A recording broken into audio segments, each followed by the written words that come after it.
Hello and welcome to Wasted Plotential, where we discuss the wasted potential of our favourite plotlines. There are several ways one could fix Harakiri Squad Fatality of the Justice League. Issues inherently arise from its concept and setup due to taking place in the Batman Arkhamverse. We have the erasure of past appearances by the Quitality Squad in the setting through comics, the animated movie, and Arkham Underworld. Deadshot's race necessitating an alternate universe excuse that makes both Batman and Waller look unbelievably bad at background checks. Harley Quinn suddenly being over Joker and not a complete imbecile despite being a Joker-obsessed peon up until her last appearance. Introducing the Justice League in a setting where they should have gotten involved during the massive human rights violations of Arkham City and the citywide terror attack in Arkham Knight. The squad not feeling particularly Arkham-centric for the next big chapter in that universe, and having that iconic take on Batman be the one we game end, allegedly. It just doesn't work. I'm going to propose ways to make these work in a few different pitches. These won't fix all the issues, but they'll fix a few each. And of course, I'm focused on concepts here. The tonal issues are fixed by picking a tone and sticking with it, go bleak or go Guardians of the Galaxy, not the uneven middle ground that the first film tried. And we'll also assume the gameplay is more varied with Arkham-style melee combat alongside the shooting galleries for more enjoyable and distinctive mechanical depictions of these characters. Pitch number 1.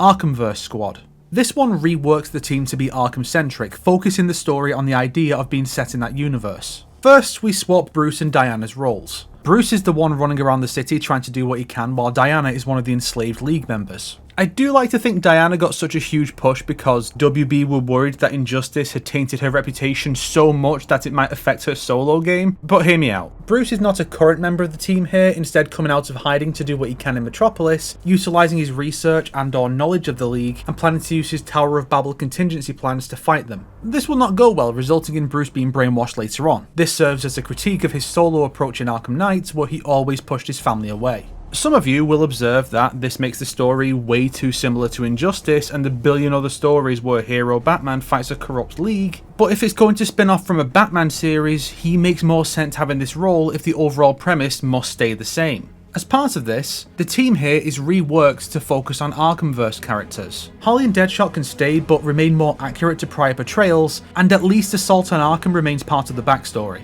Replacing King Shark and Captain Boomerang, who were already dead in this setting before the retcons, are Deathstroke, the character with which the idea of an Assault on Arkham Squad game was first floated, and the group's leader, the Red Hood. After killing Black Mask in Arkham Knight, Jason is specifically brought in by Waller in hopes that he was taught enough by Batman to be able to fight the League. Bruce and Jason are on bad terms, Jason still not having fully forgiven Bruce, and Bruce disapproving of Jason's methods. But the two are willing to put aside their differences and not get in each other's ways, while each entity works on their own solutions. Eventually Bruce loses to one of the League members, thanks to his strategy not working, since the League members have either been altered by Brainiac or replaced by clones. This is a big moment for Jason, who sees his own folly in trying to reject Bruce, and leads the team to acquire Bruce's plans and try to pick up where he left off. Jason and Harley have a very tumultuous relationship because of Harley's role in Jason's torture. Harley by this point has started coming to terms with what her and Joker's relationship really was, and even respects Bruce to a point for how tirelessly he worked to restore Gotham, both as Batman and as Bruce Wayne.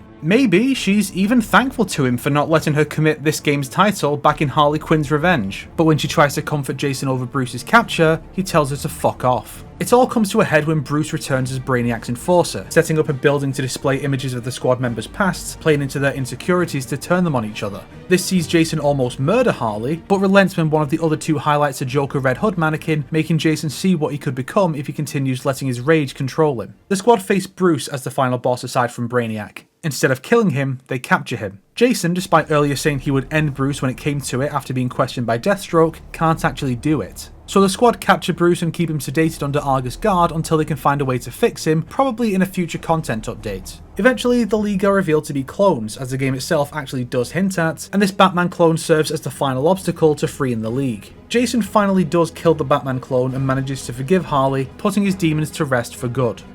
The 4 DLC characters are also past Arkhamverse characters, but not from other universes. This story only uses that if fans reject the state the Arkhamverse is left in, and we can say it's Arkhamverse Earth 2, with Brainiac plotting to retreat to Earth 1 being the plot for the final content update, giving us a glimpse of the main Arkhamverse to confirm that that universe is fine thanks to the efforts of this Earth squad. The 4 characters can represent the 4 Arkham games: Firefly for Origins, Bane or Croc for Asylum, Hush for City, and Azrael or Scarecrow for Night. And just a small aside, quest givers would be more focused on existing Arkham characters like Catwoman, Oracle, Riddler, and a severely injured Robin or Nightwing. Just try to have more characters connecting the game to the Arkhamverse than rewritten and out of character figures, the long played out Riddler, a reincarnated Child Ivy, and Aaron Cash. Pitch number 2.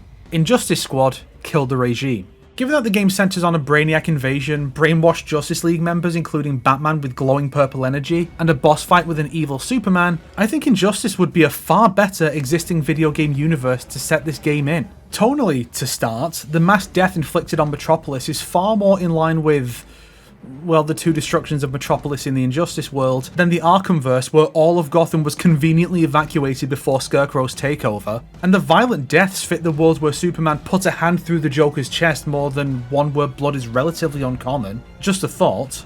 The setup here is a sequel to the Superman ending of Injustice 2, where Superman defeated Batman and used Brainiac's technology to brainwash him and probably other heroes to join him. Kinda like the Injustice vs Masters of the Universe comic, but without the crossover element. This version of the story is Superman rebuilding Metropolis, again, with Brainiac tech. He's capturing insurgency members and turning them. The main bosses now are Batman, The Flash, Hal Jordan, Supergirl, and Superman. The benefits of being able to stop anyone from turning on him becomes an addiction for Clark, leading to him trying to brainwash Wonder Woman, who flees and is ultimately confronted with what a bad person she is in this setting and how much she personally ruined Superman. This either leads to a rogue evil Diana fighting against Clark's cyberized regime, or her now being one of the bosses, with someone else taking her role as the insurgent like Dinah or Oliver. At least this way, recycling a boss for the finale makes sense if we have Clark be a harder version of Kara with a few extra gimmicks thrown in. Waller puts together a team to assassinate Superman, consisting of squad members already present in the two Injustice games: Harley Quinn, Deadshot, Bane, and Deathstroke. Subsequent additions can be the likes of Damian Wayne, Reverse Flash, Captain Cold, Scarecrow, or more out there picks like Raven, Green Arrow, Prime Earth Joker, or maybe looking to non-canon arcade endings and having those characters cross dimensions to help stop yet another regime.